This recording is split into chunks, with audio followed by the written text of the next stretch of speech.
Dan ini semua yang disita ini kalau saya kalkulasi hampir 80 juta yang mulia, kasihan ya. Oke, cukup Ini. nih.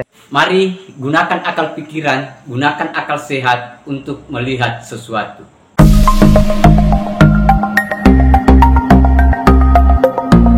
Assalamualaikum warahmatullahi wabarakatuh. Salam sejahtera untuk kita semua. Salam demokrasi dan salam pluralisme.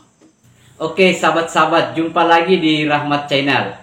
Nah, kali ini sahabat-sahabat itu sekaitan dengan pengakuan Gus Nur, kerugiannya kerugiannya karena dia selama proses persidangan ini, baru kali ini sahabat-sahabat itu Gus Nur mengakui dirinya bahwa dia mengalami kerugian yang begitu cukup besar dan dia sedikit menyesal atas penyitaan yang dilakukan oleh pihak penyidik, pihak kepolisian sekaitan dengan kontennya atau YouTube-nya yang disita yang sampai hari ini itu tidak bisa aktif.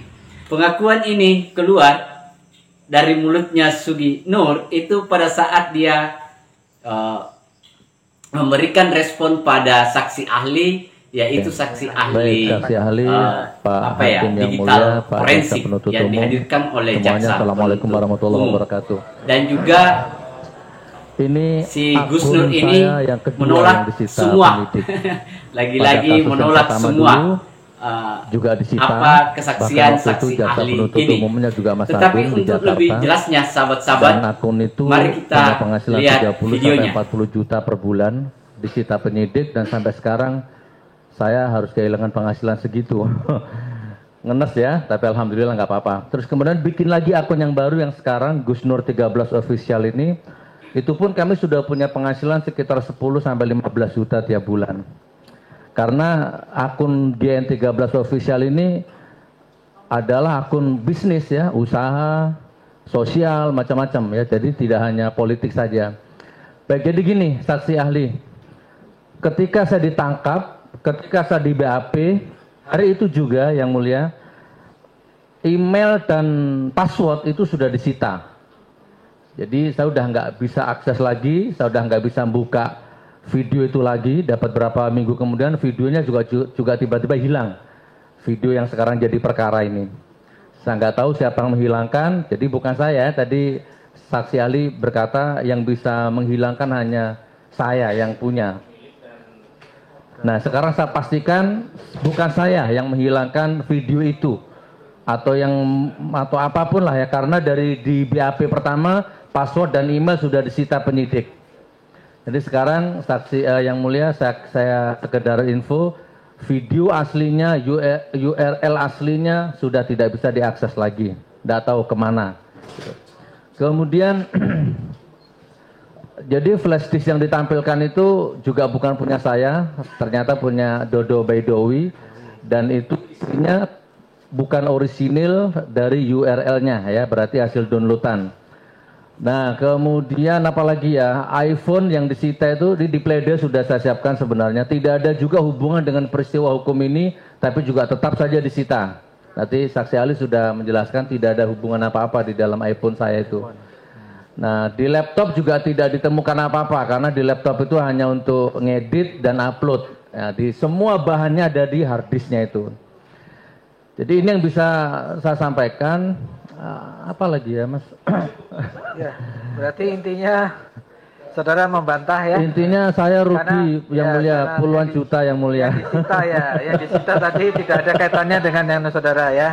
G.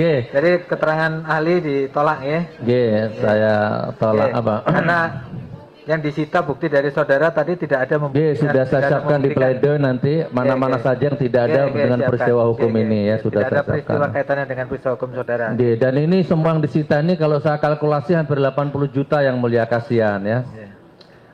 Oke, cukup nih.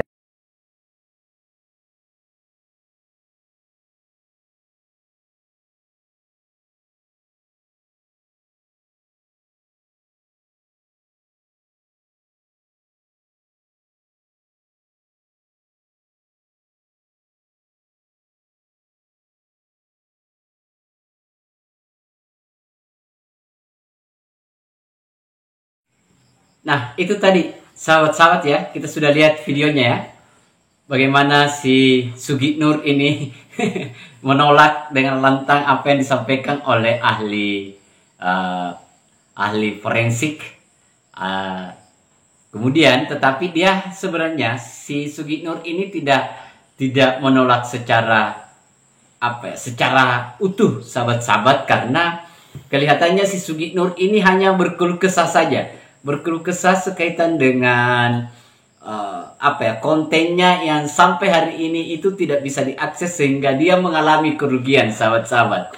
Jadi Sugiknur itu merasa bahwa kurang lebih selama berproses, selama disita itu ada 2 konten yang menurut Sugiknur itu ya merupakan penghasilan dia, membiayai keluarga dia, menafkahi hidup mereka. Dan itu sampai hari ini itu sudah belum bisa diakses, sahabat-sahabat.